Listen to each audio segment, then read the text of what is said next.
Hola, bendiciones mis hermanos, bienvenidos a Esperanza, el canal de las Sagradas Escrituras. En este día 60, leyendo la Biblia en un año. Y hoy nos corresponden los capítulos 16 al 19 de Deuteronomio, las palabras de despedida de Moisés. Por cierto que estamos aperturando el tercer mes del año, el mes de marzo. Es para mí una grata oportunidad poder contar con tu compañía y gracias también por suscribirte a este canal, por darle me gusta a los videos, por compartirlo con otras personas y por supuesto no olvides agradecer a Dios por las bendiciones impartidas y también pidiendo la dirección que solo el Señor puede darnos. Si ya hiciste tu oración, entonces comencemos con el capítulo 16. Y en esta oportunidad, recordando que es un discurso de despedida y recordando que también es como un recordatorio lleno de advertencias y consejos de parte de Moisés, en este capítulo comenzaremos hablando de las fiestas solemnes, que eran 3 fiestas principales y de estas fiestas se desprendían otras. Por ser fiesta, eran conmemoraciones de agradecimiento a Dios que recordaban eventos pasados y proyectaban eventos futuros. Estas 3 fiestas eran la Pascua, el Pentecostés, también conocido como la fiesta de las semanas o de las cosechas, y la fiesta de los tabernáculos o el Sukkot. Esta última fiesta era en el 7º mes, en el mes de Tisri, y las anteriormente mencionadas eran al principio del año, en el mes de Abit o Nisan, que era más o menos entre finales de marzo a principios de abril, lo que hoy comúnmente nosotros llamamos la Semana Santa o la Semana Mayor. Más o menos por esa fecha, a veces la Semana Santa cae en un mes, a veces cae en otro. Pero lo cierto es que en esa fecha había luna llena. Y eso es lo que distinguía este tipo de celebración, la luna llena. Ahora, el capítulo 16 comienza diciendo, guardarás el mes de Abit, o sea, Nisan, el primer mes del año, entre finales de marzo a principios de abril. Y harás la Pascua a Jehová tu Dios, porque en el mes de Abit te sacó Jehová tu Dios de Egipto de noche.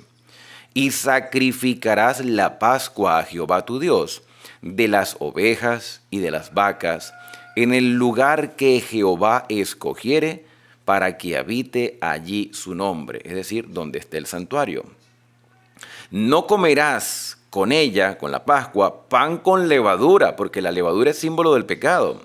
7 días comerás pan de ella, pan sin levadura, pan de aflicción, porque aprisa saliste de tierra de Egipto, para que todos los días de tu vida te acuerdes del día que saliste de la tierra de Egipto. Y no se verá levadura contigo en todo tu territorio por 7 días, y de la carne que matares en la tarde del primer día, no quedará hasta la mañana. Y no podrás sacrificar la Pascua en cualquiera de las ciudades que Jehová tu Dios te da. Tenía que ser en el santuario y en la fecha estipulada, al principio del año. Sino que en el lugar que Jehová tu Dios escogiere para que habitare allí su nombre, sacrificarás la Pascua por la tarde a la puesta del sol, que es cuando el día se termina, a la puesta del sol, a la hora que saliste de Egipto, o sea, ya oscuro de noche, y asarás la carne y comerás en el lugar que Jehová tu Dios hubiese escogido. ¿Okay? Y por la mañana regresarás y volverás a tu habitación. 6 días comerás pan sin levadura, y el 7º día será fiesta solemne a Jehová tu Dios. No trabajarás en él, en ese día no se trabajará. Y aquí termina, en estos primeros 8 versículos, la Pascua. Recordemos que la Pascua, la primera vez que leímos sobre la Pascua, fue en Éxodo 12, cuando ellos todavía estaban en Egipto, y aquella noche ellos celebraron esta fiesta de liberación, porque Dios había prometido que esa misma noche saldrían. Y ellos habían pintado con sangre los dinteles y los postes de sus casas y estaban celebrando un evento que no había sucedido, pero iba a suceder. Por cierto que la palabra Pascua significa pasar por alto. El Señor iba a pasar por alto las casas de aquellos que habían pintado con sangre los dinteles y los postes, y lamentablemente por negligencia, por rebeldía de parte del faraón, los primogénitos de los egipcios murieron esa misma noche, excepto algunos que entraron en la casa de los judíos y protegieron sus vidas. Y salieron, fueron liberados. Entonces la Pascua era una celebración en recuerdo de un evento de liberación. Pero también la Pascua proyectaba un evento futuro, que es el sacrificio de Cristo en la cruz, porque como cordero fue llevado al matadero. Entonces Jesucristo es nuestra Pascua, y fue en una Pascua donde Jesús se sentó con sus discípulos diciendo: cuánto he deseado comer con vosotros esta Pascua antes de perecer. Así que estos eventos, estas celebraciones que no eran ayunos, eran celebraciones donde había alimento, pan sin levadura, y comían carne de los animales ya mencionados, y lo hacían en el santuario porque iban las familias al santuario. No todos los familiares, porque siempre se quedaban algunos en casa, pero por lo menos los varones o los representantes de la familia iban y celebraban la Pascua en el santuario o alrededor del santuario. Allí se hacían los sacrificios y se recordaba la liberación y se anunciaba la venida del Mesías. Toda celebración que la Biblia presenta, toda fiesta solemne, tiene un acontecimiento del pasado y tiene un evento futuro. La Pascua se celebró en Egipto, fueron liberados, y la Pascua conmemora también o anunciaba el sacrificio de Cristo en la cruz. Después tenemos que 7 semanas después, en el día 50, después de esas 7 semanas, porque 7 semanas son 49 días, después de esas 7 semanas se celebraba lo que se conocía como el Pentecostés. De ahí viene la palabra Pentecostés, de 50 días. 7 semanas después, dice el versículo 9, 7 semanas contarás desde que comenzare a meterse la hoz en las mieses, comenzarás a contar las 7 semanas. La Pascua era el inicio de las cosechas. Las 7 semanas eran las cosechas. Y una vez realizadas esas 7 semanas de cosecha, las personas llevaban los frutos como primicia, como ofrenda al Señor. En el día del Pentecostés se llevaban los primeros frutos. Dice el versículo número 10, y harás la fiesta solemne de las semanas a Jehová tu Dios, de la abundancia voluntaria de tu mano será la que dieres según Jehová tu Dios te hubiese bendecido en los cultivos, principalmente de los cereales, el trigo y la cebada. Por eso se habla de meter la hoz. Por cierto que esto de meter la hoz, que era parte de la agricultura, de la cosecha del trigo, hay una referencia en Apocalipsis donde se habla de meter la hoz después de la proclamación de los 3 mensajes angélicos de Apocalipsis 14. Dice: mete la hoz y vendimia, haz la mies, ¿sí? La mies del trigo y de la cebada, o sea, la cosecha de estos cereales. Después vendría también la cosecha de las uvas, que se llamaba la vendimia, pero eso tiene otra connotación. Por eso es importante, hermanos, importante hacer la lectura de estos capítulos para que se nos aclare las revelaciones apocalípticas. Dice el versículo número 11, y te alegrarás delante de Jehová tu Dios, tú, tu hijo, tu hija, tu siervo, tu sierva, el levita que habita en tus ciudades, y el extranjero se alegrarán en estas celebraciones. Por eso es que no eran ayunos, eran festividades espirituales en agradecimiento por todo lo que Dios había dado. El Pentecostés era un recordatorio inmediato de las abundantes cosechas y también un anuncio de una cosecha espiritual que se vio precisamente en el día del Pentecostés, el día que se bautizaron 3,000 personas por un solo discurso, aceptando que el Mesías ya había cumplido sus promesas en la cruz del Calvario. Se había presentado como ofrenda y sacrificio. Entonces la Pascua tenía una connotación pasada y un anuncio futuro. El Pentecostés tenía un cumplimiento en el presente que ellos estaban viviendo, que eran las cosechas que estaban recibiendo cada año, y también proyectaba a una cosecha espiritual en respuesta a la obra mesiánica hecha por Cristo en la cruz. ¿Ven? Entonces hay en estas celebraciones una vista hacia el pasado y una proyección hacia el futuro. Por otro lado, tenemos entonces en el mismo versículo 11 que en esta celebración entraría también el extranjero, el huérfano y la viuda, que estuviesen en medio de ti en el lugar que Jehová tu Dios hubiese escogido para poner allí su nombre.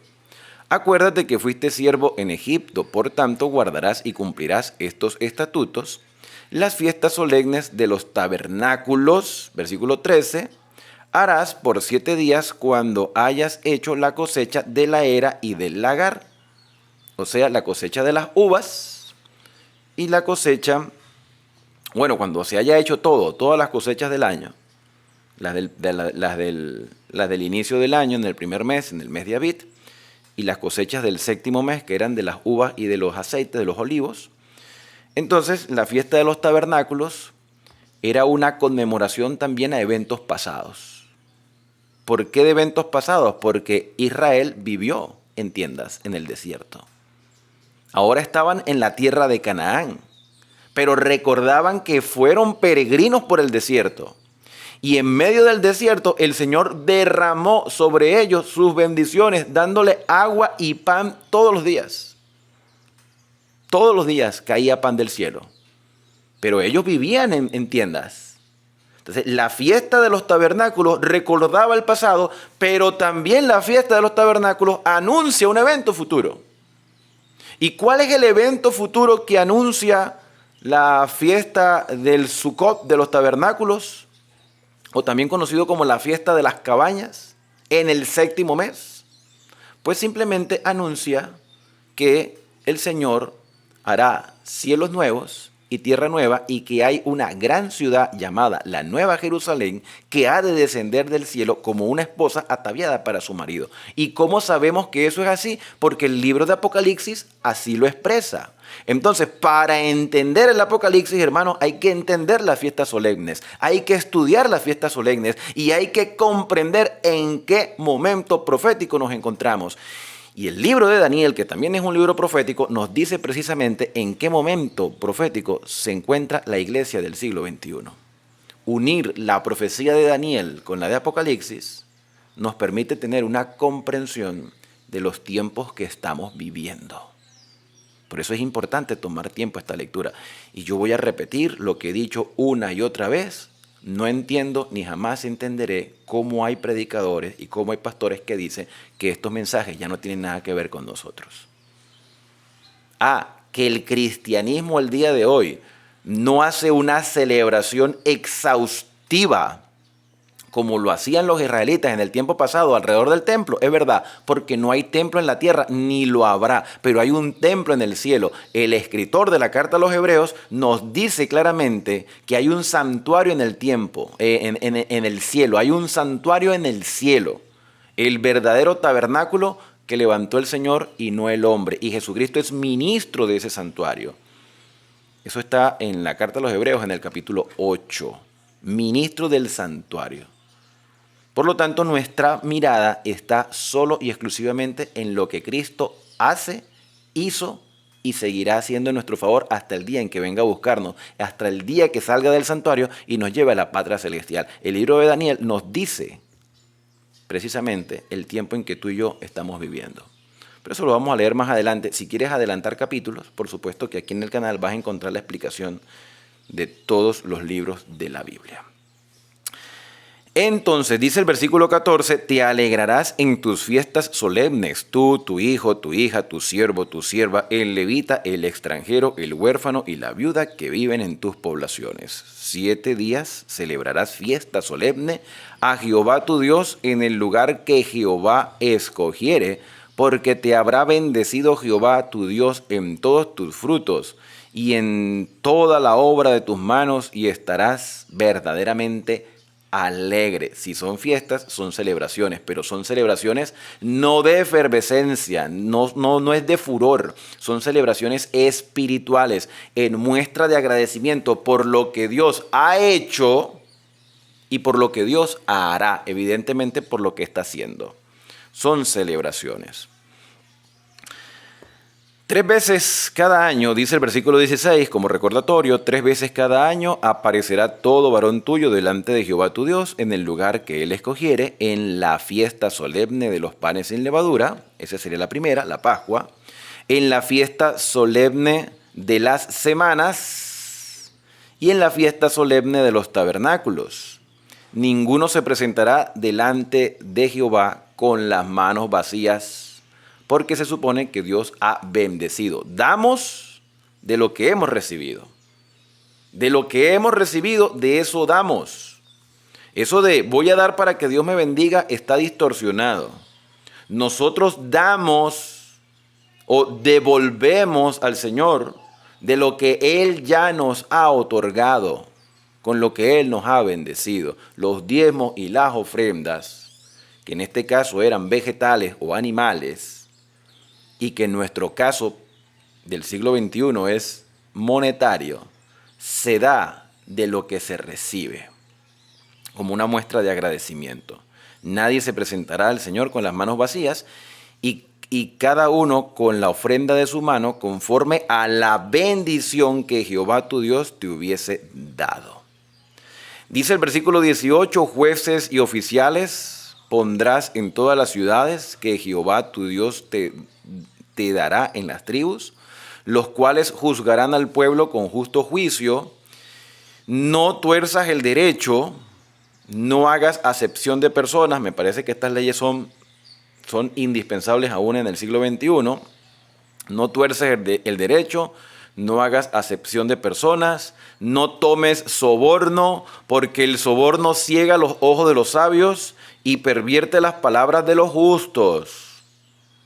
La justicia, por eso vuelvo y repito, no entiendo por qué algunos dicen que esto ya no es necesario, si estos son lecciones e instrucciones para la vida actual.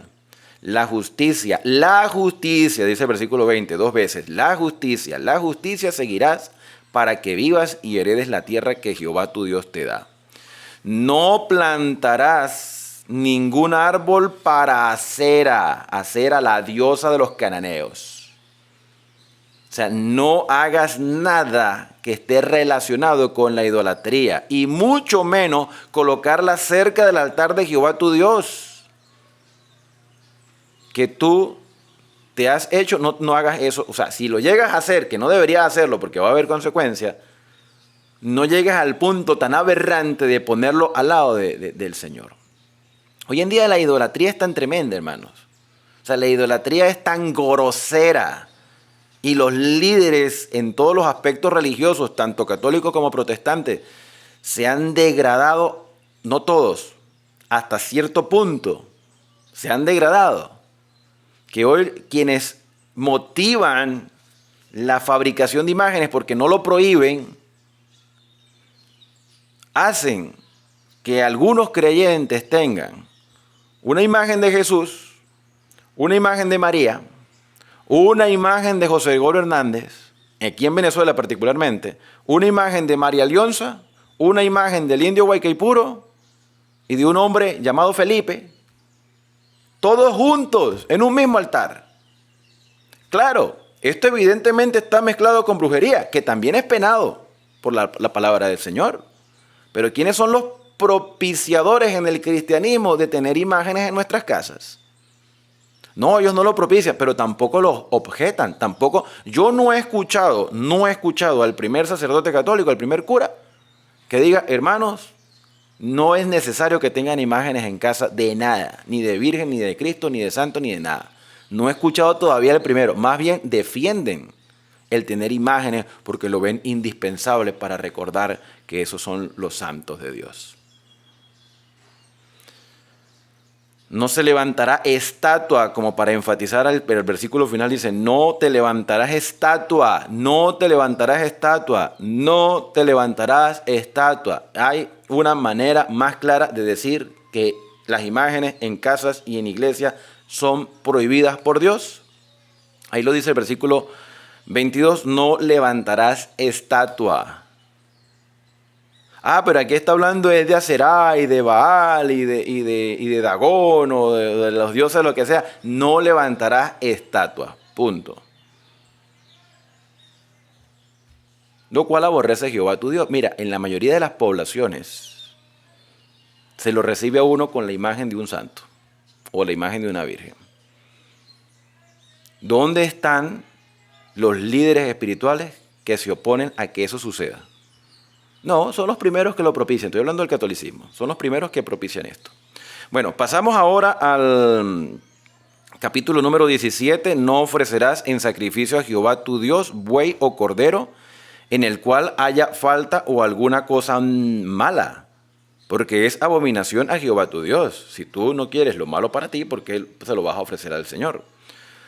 Por cuanto cuando se hallare en medio de ti, en alguna de tus ciudades que Jehová tu Dios te da, hombre o mujer que haya hecho mal ante los ojos de Jehová tu Dios, traspasando su pacto, que hubiese ido y servido a dioses ajenos, o sea, que cayó en idolatría, y si se hubiera inclinado a ellos, ya sea al sol, o a la luna, o a todo el ejército del cielo, lo cual yo he prohibido, y te fuere dado aviso, y después que oyeres y hubieres indagado bien, la cosa pareciere de verdad cierta, que tal abominación ha sido hecha en Israel, entonces sacarás a tus puertas al hombre o la mujer. No haya sección de persona aquí. El que hace bien, bien, y el que hace mal, mal. Hombre, mujer, niño, joven, anciano, el que sea.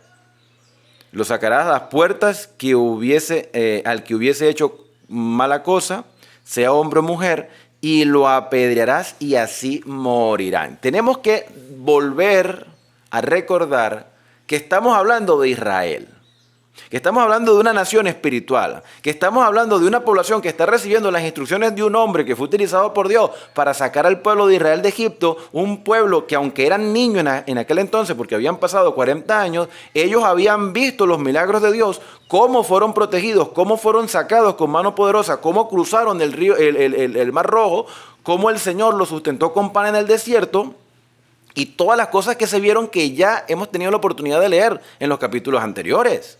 Aquí no le está hablando a personas ignorantes. Aquí no le está hablando a personas de otras naciones que no pasaron por la experiencia que pasaron ellos, porque la mayoría de ellos, a excepción de los niños que nacieron en el desierto, todos ellos fueron testigos, incluso escucharon la voz de Dios que habló desde el monte Sinaí y les dio los mandamientos. Ignorantes no eran. Entonces, ¿cómo es posible que alguien pudiese caer en idolatría? Pasó con el becerro de oro. Entonces Moisés lo que está dando es una advertencia. Imagínense ustedes la seriedad del asunto, la manera como Dios aborrece la idolatría, que lo repite una y otra vez y lo vuelve a repetir y advierte sobre la consecuencia. Es decir, que si alguien lo hacía premeditadamente, sabía que la consecuencia vendría. Aquí se está advirtiendo. Cuán importantes son las advertencias. Si una persona comete un crimen el día de hoy, sea el que sea, tiene que ser llevado a juicio. Sea el que sea. O sea, sea el crimen y sea la persona que sea. Existen deberes y derechos en todos los países y lo ideal es que se respete. Por eso se habla de justicia. Por eso hay tribunales de justicia, por eso hay jueces, por eso hay abogados, por eso hay leyes en los países. Y si hoy en día son importantes las leyes en las naciones que están degradadas y donde hay corrupción y soborno, ¿cuán más aún son importantes las leyes que Dios establece para regir el universo entero? Entonces, ¿qué dice aquí? Si tú caes en idolatría y se descubre, se indaga que es verdad, sabes que la consecuencia es esta. Estamos hablando de casos que pudieran haber pasado o que podrían pasar, que de hecho pasaron. Porque cuando tú lees el libro de Jeremías, te das cuenta que la idolatría cayó en Israel. Y no solamente en el tiempo de Jeremías, desde antes. Desde el tiempo de los jueces hasta el tiempo de los reyes y el tiempo de los profetas, hasta la deportación de Babilonia, que los babilonios hicieron para con el pueblo judío. Esa deportación fue consecuencia de haber caído en idolatría. Entonces, a veces es fácil decir, pero Dios es cruel, pero hermano, hay un contexto y hay una advertencia que dice que esa consecuencia vendrá. Si tú ves a un niño con un pedazo de alambre, con un metal, introduciendo dentro de los tomas de corriente, introduciendo el metal, lo más correcto es que tú como adulto le digas, hijo, no haga eso porque es peligroso, porque te puedes electrocutar. No le estás cuarteando la libertad al niño, lo estás librando de un peligro. Lo estás librando de un peligro. Y aquí Moisés, como un padre que le habla a sus hijos, le dice, mira, si ustedes caen en idolatría, van a morir. Consecuencia. Versículo número 6, pero también hay que tomar en cuenta que se podían levantar falsos testimonios. Por dicho de 2 o 3 testigos morirá el que hubiese de morir. No morirá por el dicho de un solo testigo.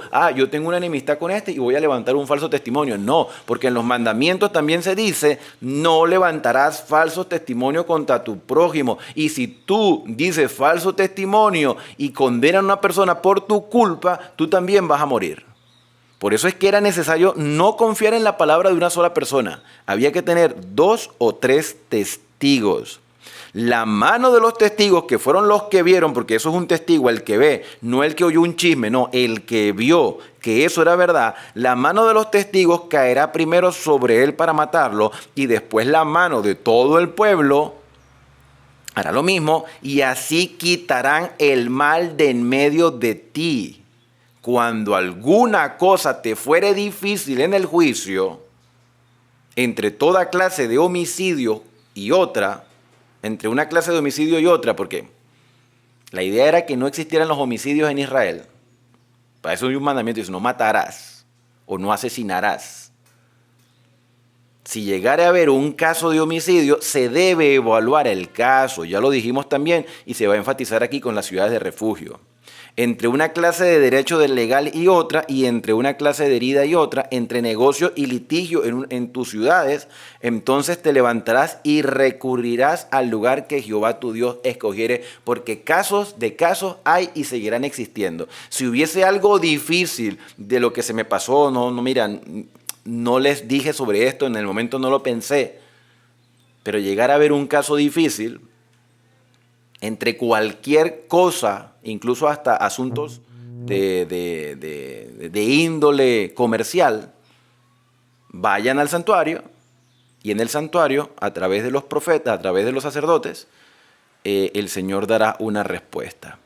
Y vendrás, versículo número 8, vendrás a los sacerdotes levitas y al juez que hubiese en aquellos días y preguntarás y ellos te enseñarán la sentencia del juicio.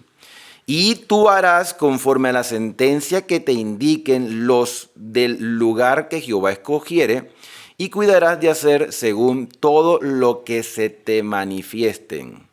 No todo está escrito con todos los detalles, pero algún consenso se llegará para que se aplique la justicia. Según la ley que te enseñen y según el juicio que te digan, harás. No te apartarás ni a diestra ni a siniestra de la sentencia que te declaren. De cosas que no están escritas, de cosas que suceden furtivamente. Hay cosas que suceden en el siglo XXI que no pasaban en esta época. Los contextos en todos los siglos, o en todos esos contextos, han sucedido cosas diferentes. Entonces, pero hay un principio y una norma. Por eso es que la ley inmutable de Dios, los 10 mandamientos, siguen vigentes, son inmutables.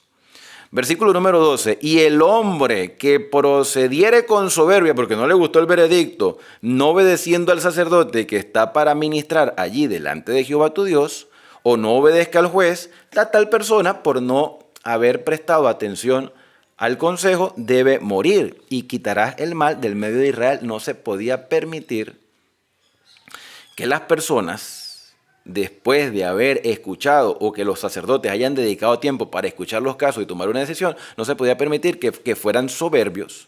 No, a mí no me parece lo que dice el sacerdote. Oye, no hay preferencia. Para todos la ley es la misma. Y como no debía haber soborno, como no debía haber acepción de personas o no debía haber quizás favoritismos, se supone que la decisión era la más correcta. Y todo el pueblo oirá y temerá y no se ensoberbecerá. También tenemos aquí con respecto a si llegara a verse el caso de que hubiese rey, que no debió haber sucedido, pero sucedió. Cuando hayas entrado en la tierra que Jehová tu Dios te da y tomes posesión de ella y la habites y digas: pondré un rey sobre mí como todas las naciones que están en mis alrededores. Ciertamente pondrás por rey sobre ti al que Jehová tu Dios escogiere, porque estamos hablando de una teocracia, no democracia. No democracia, no, aquí no. Estamos hablando de una teocracia.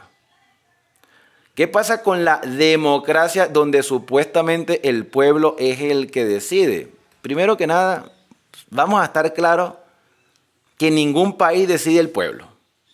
En ningún país decide el pueblo. En todos los países deciden los gobernantes. Que los gobernantes fueron elegidos democráticamente, bueno, eso dependerá de cada país. Pero vamos a estar claros que yo aquí no puedo tomar decisiones sobre la región donde estoy. Porque para eso hay un gobernante. El gobernante del pueblo de Israel debió haber sido siempre Dios. Vaya a ver, hay gente que dice, no, Israel bendito para siempre. El Israel de hoy, el Israel del siglo XXI, en el momento que se está grabando este video, año 2026, no es el mismo Israel de la Biblia. Porque el Israel de la Biblia era una nación teocrática. Y aún así, teniendo un rey, el gobernante tenía que ser Dios. Porque aquí dice, ciertamente pondrás rey sobre ti al que Jehová tu Dios escogiere. ¿Cómo se llama eso? Democracia. Eso no es democracia, eso es teocracia. Vaya a ver si el gobernante que tiene Israel, el primer ministro, no me acuerdo cómo se llama, creo que se llama Netanyahu. Creo que se llama así, si estoy equivocado me corrigen. Yo quisiera saber quién lo eligió a él. Lo eligió un parlamento, lo eligió una cámara de representantes, lo eligió el pueblo israelí. O Dios lo escogió a él y lo señaló, este tiene que ser el gobernante. Vamos a ser sinceros, hermanos. No existe la teocracia en Israel, no existe. Por lo tanto, el Israel de hoy no es el Israel de la Biblia. No lo es. Ahora, ¿qué sí debe formar un Israel espiritual en el mundo? La iglesia. La iglesia debería ser dirigida por el Señor. Los líderes que hoy están orientando a las iglesias deben poner por encima las órdenes divinas. Y aquel que se levante a decir que los mandamientos de Dios están abolidos está negando la teocracia eclesiástica. Pero evidentemente no hay democracia ni teocracia eclesiástica, porque hoy en día los que dirigen son los que están allí. No existe, eso no existe. Yo espero que sí exista una teocracia en tu vida personal, donde Dios sea el que tome el control de ti. Porque las organizaciones, lamentablemente, no lo están haciendo. Versículo número 14. Entonces se pondrá al que Dios elija y tomes posesión de ella y habites y diga, pondré un rey sobre mí como las demás naciones que están en mis alrededores. Voy a poner rey, dice el versículo 14. Ciertamente pondrás por rey sobre ti al que Jehová tu Dios escogiere. De entre tus hermanos pondrás rey sobre ti.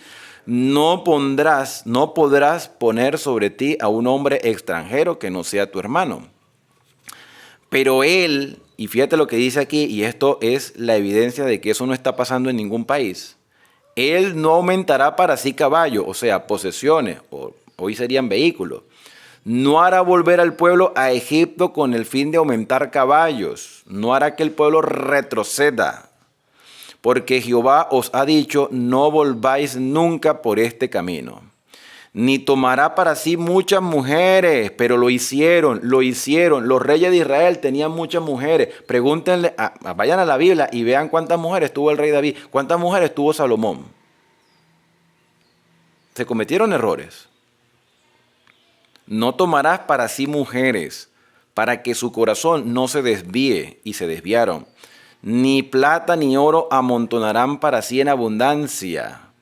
Y cuando se sienten sobre el trono de su reino, entonces escribirá para sí en un libro, una copia de esta ley del original que está al cuidado de los sacerdotes. Cuando llegase a haber un rey en Israel, que sucedió, Saúl, David, Salomón y los que vinieron después de ellos debían tener una copia del libro de la ley. La constitución de Israel era la Torá, la Biblia. Y la tendrá consigo y leerá en él todos los días de su vida. O sea, leerá el libro de la ley, el gobernante, para que aprenda a temer a Jehová su Dios, para guardar todas las palabras de esta ley y sus estatutos, para ponerlos por obra, para que no se eleve su corazón sobre sus hermanos, ni se aparte del mandamiento a diestra o a siniestra, a fin de que prolongue sus días en su reino, él y sus hijos, en medio de Israel. Hay gente que dice, y yo he escuchado a algunos gobernantes que dicen, en este país gobierna Jesucristo. Yo quisiera saber si dentro de la constitución del país, donde supuestamente reina Jesucristo, hay una copia del Antiguo Testamento. Y se siguen las normativas que son buenas y justas. No, eso no existe. Así que eso es propagandismo nada más. Capítulo número 18. Los sacerdotes levitas, es decir, toda la tribu de Israel, no tendrán parte ni heredad en Israel de las ofrendas quemadas a Jehová, y de la heredad de él comerán. Comerán de las ofrendas, no tendrán posesiones materiales los sacerdotes. No tendrán pues heredad entre sus hermanos, Jehová es su heredad como él les ha dicho. Y este será el derecho de los sacerdotes de parte del pueblo. Los que ofrecieren el sacrificio de buey o cordero darán al sacerdote la espaldilla, la quijada y el cuajar. Darán también las primicias del grano, de su vino y de su aceite, y las primicias de la lana de las ovejas les dará, porque se dedican al servicio. Su trabajo es servir, su trabajo es orientar, su trabajo es capacitar, su trabajo es que las personas se mantengan en consonancia con la ley de Dios. Bueno, eso es lo que deberían hacer también los dirigentes del día de hoy. Porque le ha escogido Jehová tu Dios de entre todas las tribus, al sacerdote, al levita, para que esté para administrar en el nombre de Jehová él y sus hijos para siempre. Y cuando saliera un levita de alguna de tus ciudades, de entre todo Israel, donde hubiere vivido, y viniere con todo el deseo de su alma al lugar que Jehová escogiere, el santuario, ministrará en el nombre de Jehová su Dios, como todos sus hermanos, los levitas, que estuviesen allí delante de Jehová, igual ración a la de los otros comerá, además de sus patrimonios. ¿Qué sería lo más correcto? Si nosotros comparamos a los levitas con los pastores el día de hoy, que me parece que son dos contextos totalmente diferentes, pero si quisiéramos asemejarlos, bien sabemos entonces que los pastores pueden ser cambiantes. Pareciera ese el caso, aunque no es tan recomendable. Pero también está el hecho de que todos los pastores deberían recibir un mismo salario. No el que tenga una iglesia pequeña reciba menos y el que tenga una iglesia grande reciba más. Porque entonces el que está en la iglesia grande puede ser que esté en mejores condiciones económicas que el que esté en una iglesia pequeña. ¿Quién vale más? ¿Los hermanos de la iglesia pequeña o los hermanos de la iglesia grande? Todos valen igual, todos son almas preciosas a la vista de Dios.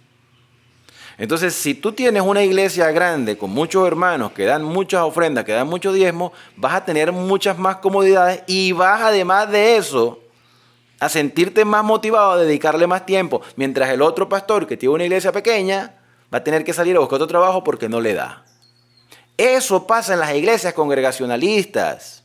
En cambio, las iglesias denominacionales u organizacionales, pueden establecer un sistema financiero donde se distribuya un salario equitativo tanto para pastores de iglesias grandes como para pastores de iglesias pequeñas.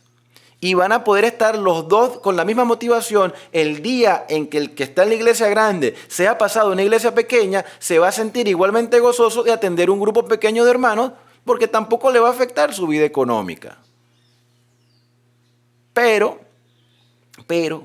eso en mi pensamiento es idealismo, porque no siempre pasa así. ¿Y por qué no siempre pasa así? Porque no hay un sistema de organización tal cual como la Biblia lo estableció, sino que cada quien va y crea su propia congregación y a veces hasta sus propias convicciones, y por eso nos cuesta sentarnos con hermanos de otras denominaciones a estudiar la Biblia, porque cada uno va a intentar jalar para una posición específica, cosa que no debería pasar, porque tenemos todos la misma Biblia.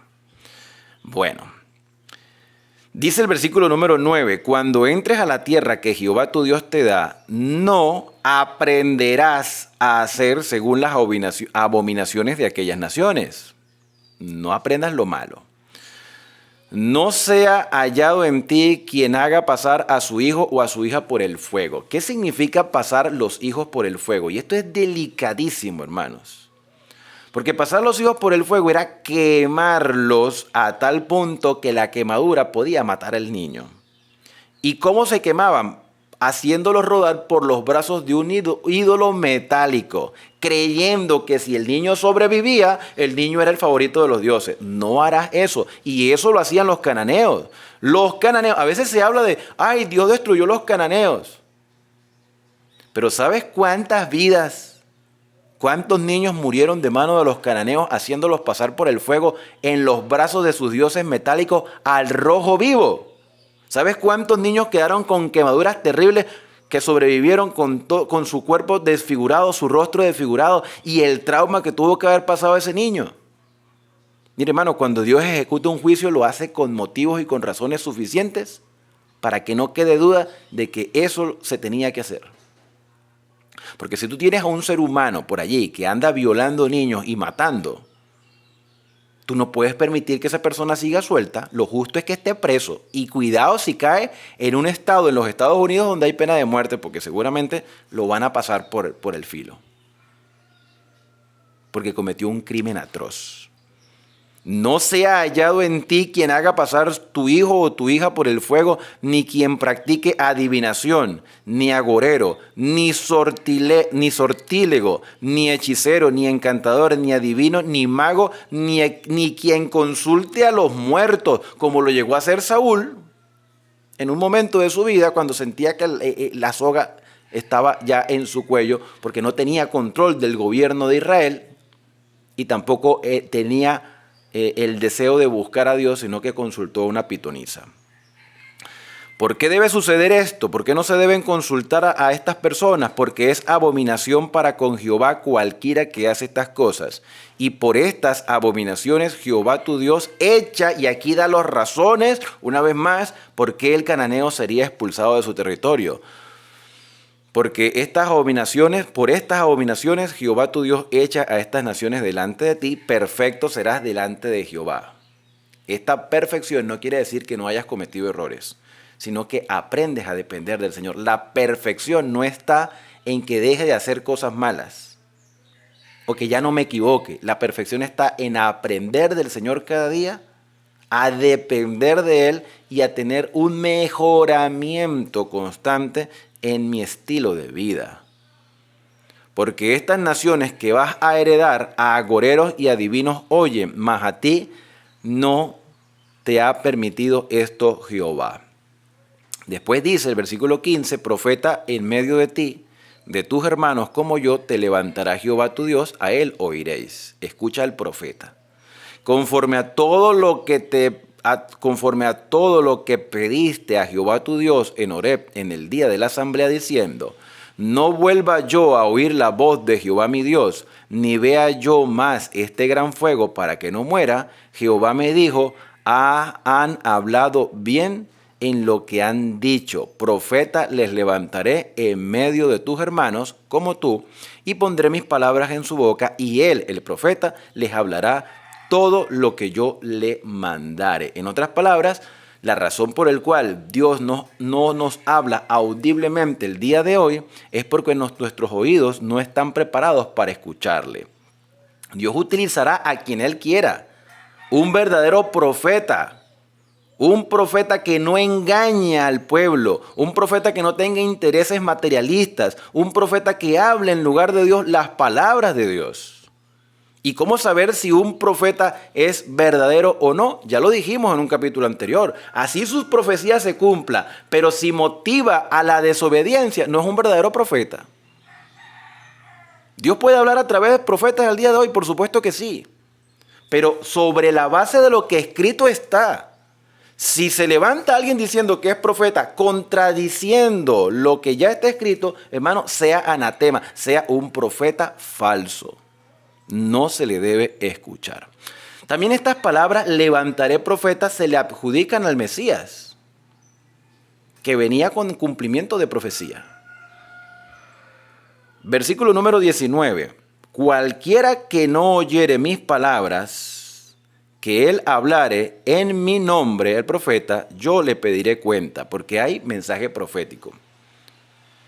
El don profético yo creo que está vigente el día de hoy.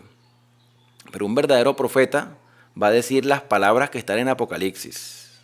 Aquí está la paciencia de los santos, los que guardan los mandamientos de Dios y tienen el testimonio de Jesucristo. Y el testimonio de Jesucristo es el espíritu de profecía.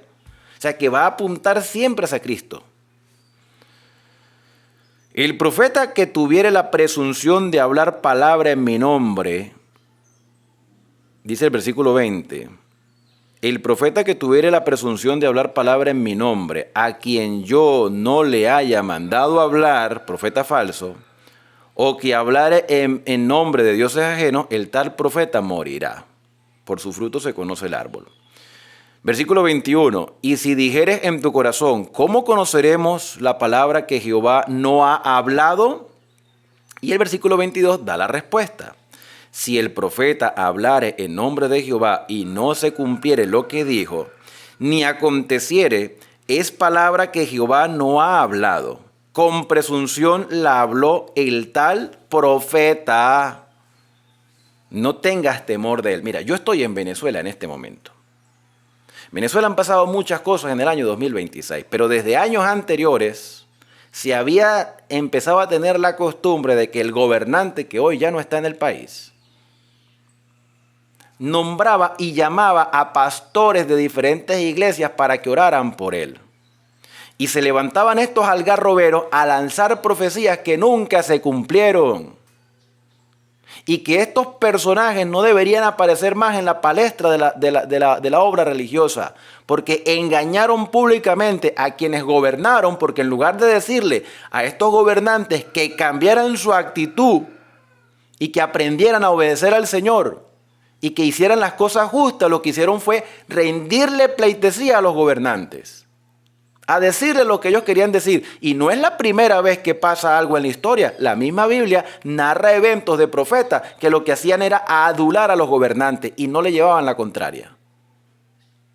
Estos dirigentes religiosos, entre comillas, pseudoprofetas, son unos algarroberos que lo que estaban buscando era una posición económica dentro del gobierno. Porque esa visita no fue de gratis. Son falsos profetas, son los primeros que niegan la eficacia de las normas que Dios estableció para que su pueblo viva bien. Un verdadero profeta le diría a un gobernante, hay que realzar la obediencia a Dios a través de su palabra y sus mandamientos. Y hay que creer no solamente que Jesucristo es el Señor, sino vivir en consonancia con el testimonio de Jesucristo. Que eso implica el respetar al semejante, al respetar a Dios sobre todas las cosas y anhelar la segunda venida de Cristo y aplicando la justicia donde quiera que estemos. Terminamos con el último capítulo, el capítulo número 19, que nos habla de las ciudades de refugio, ciudades de las cuales ya hemos hablado en otras oportunidades. Cuando Jehová tu Dios destruya las naciones cuya tierra Jehová tu Dios te da a ti, y tú las heredes y habites en sus ciudades y en sus casas, te apartarás 3 ciudades en medio de la tierra que Jehová tu Dios te da para que la poseas. arreglarás los caminos y dividirás en 3 partes la tierra que Jehová tu Dios te da en heredad. Y para que todo homicida huya allí. ¿Pero qué tipo de homicida? Y este es el caso del homicida que huirá allí a la ciudad de refugio y vivirá. Aquel que hiriere a su prójimo sin intención. Por eso hay que hacer una obra de juicio para saber si fue verdad o no. Intencional o no intencional. Y sin haber tenido enemistad con él anteriormente. Como él, y aquí es un caso hipotético, como el que fuere con su prójimo al monte para cortar leña y al dar su mano el golpe con el hacha para cortar algún leño, saltar el hierro del cabo y diere contra su prójimo y éste muriere, aquel huirá a una de las ciudades de refugio y vivirá porque fue no intencional. No sea que el vengador de la sangre, que era un familiar cercano, enfurecido, persiga al homicida y le alcance para ser largo el camino, y que le alcance por ser largo el camino, y le hiera de muerte, no debiendo ser condenado a muerte, por cuanto no tenía enemistad con su prójimo anteriormente. Por tanto, yo te mando diciendo, separarás 3 ciudades. Y si Jehová tu Dios ensanchare tu territorio, como lo juró a sus padres, y te diese toda la tierra que prometió dar a tus padres, siempre y cuando guardares todos estos mandamientos que yo te prescribo hoy para ponerlos por obra, que ames a Jehová tu Dios y andes en sus caminos todos los días, entonces añadirás 3 ciudades más a estas 3. Para que no sea derramada sangre inocente en medio de la tierra que Jehová tu Dios te da por heredad. No sea culpado de derramamiento de sangre. Pero si hubiese alguno que aborrece a su prójimo y lo acechare y se levantare contra él y lo hiriere de muerte y muriere y huyere a alguna de las ciudades de refugio, entonces los ancianos de la ciudad, después de haber indagado, por supuesto, enviarán y lo sacarán de allí y lo entregarán en manos del vengador de la sangre para que muera. Ay, ¿y los derechos humanos? ¿Y los derechos humanos del asesinado? ¿Y de la familia de la persona que mataron? ¿Te das cuenta que estos homicidios, estos casos nunca debieron haber sucedido? Por eso estos son advertencias y casos hipotéticos de lo que va a suceder. Si matas a alguien sin intención porque fue algo accidental, se evalúa, se lleva al juicio. Si hubo testigos fieles que pueden dar y aseverar de que fue algo sin intención, la persona sale absuelta. Por supuesto que ya habíamos leído antes que sería inocente y viviría, pero sería protegido en la ciudad de refugio hasta que muriera el sumo sacerdote, porque el vengador de la sangre tenía derecho a hacer justicia por su mano. Sin embargo, el vengador de la sangre también debía respetar el veredicto de los ancianos si la persona era inocente. Y si era culpable, los mismos ancianos lo sacaban. Tú no debiste haber matado a tu prójimo, no debiste haberlo hecho. Eres un homicida, por lo tanto, sufrirás. Estos son advertencias para que no sucedan las cosas. No le compadecerás y quitarás de Israel la sangre inocente y te irá bien. En la heredad que poseas en la tierra que Jehová tu Dios te da, no reducirás los límites de las propiedades de tu prójimo. Esto es justicia social que fijaron los antiguos. No se tomará en cuenta a un solo testigo contra alguno en cualquier delito ni en cualquier pecado en relación con cualquier ofensa cometida. Solo por el testimonio de 2 o 3 testigos se mantendrá la acusación para que no haya incriminaciones injustas. Cuando se levantare testigo falso contra alguno para testificar contra él, que eso también es un delito, entonces los 2 litigantes se presentarán delante de Jehová y delante de los sacerdotes y de los jueces que tuviesen en aquellos días, y los jueces inquirirán bien, y si aquel testigo resulta falso, es decir, que la mentira también es un crimen que se penaba con la muerte, y hubiese acusado falsamente a su hermano, entonces haréis a él como él pensó hacer a su hermano, porque si le creían al testigo falso, moría el inocente. Entonces el testigo falso tenía que entender lo delicado que era levantar un falso testimonio contra alguien que no había cometido ninguna falta, porque su vida también estaba en peligro. Así que es mejor decir la verdad. Entonces haréis a él como pensó hacer a su hermano y quitarás el mal de en medio de ti. Los que quedaren oirán y temerán y no volverán a hacer una maldad semejante en medio de ti. Una vez que se le quite la vida al primer falso testigo, más nadie va a querer dar falso testimonio. Ahora, ¿tenemos que esperar que eso suceda? No. Entonces, no digan mentiras, no levanten falso testimonio, no busquen tampoco soborno ni cohecho, nada, no busquen, o sea, hagan justicia y punto. Y les irá bien. Pregunto, hermano, ¿será que estas leyes serán necesarias aplicarlas el día de hoy? ¿Cuántos predicadores, cuántos supuestos profetas han perdido la oportunidad de decirle hoy a los gobernantes que hagan justicia? ¿Cuántos han perdido la oportunidad? Dios demandará la sangre que ellos evitaron derramar en ellos mismos. Las demandará a ellos. Sin embargo, yo estoy consciente de que si hay vida, hay esperanza para que cambien. ¿Cambiarán? No lo sé, espero que sí. Pero si no cambian, entonces vendrá sobre ellos un juicio retributivo. Y como termina este capítulo, no le compadecerás. Vida por vida, ojo por ojo, diente por diente, mano por mano y pie por pie, lo que llaman la ley del talión. Que Jesús dijo, oíste de los antiguos que fue dicho, ojo por ojo y diente por diente, pero yo te digo hoy que el que te golpea la mejilla, ponle la otra. ¿A quién le está hablando? Al pueblo judío, perfecto. Un pueblo judío que venía ya distorsionado desde hace mucho tiempo. Un pueblo judío que había cometido errores garrafales y que había mucha injusticia. La persona ofendida podía perdonar, pero el ofensor debía pagar consecuencias. Entonces, hoy podemos perdonar a esos dirigentes que están enseñando aberraciones detrás de los púlpitos. Sí, se les puede perdonar. Pero si siguen enseñando eso, van a sufrir la consecuencia de una muerte eterna. Porque han provocado el desvío de muchas personas. Mis queridos hermanos dirigentes mayormente, no desviemos la atención del camino del Señor.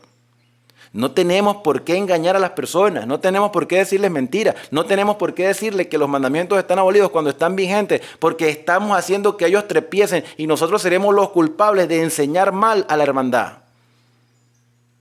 Que haya un revivimiento y un despertar es mi más grande deseo, para que nuestra fe se fortalezca y podamos vivir con esperanza hasta el día que Cristo venga a buscarnos. Por eso hoy, más que nunca, deseo para ti que Dios te bendiga y te guarde. Que haga resplandecer Dios su rostro sobre ti y que tenga de ti misericordia. Que el Señor alce sobre ti su rostro y ponga en ti paz. Nos vemos en una próxima lectura, aquí en Esperanza, el canal de las Sagradas Escrituras. Shalom.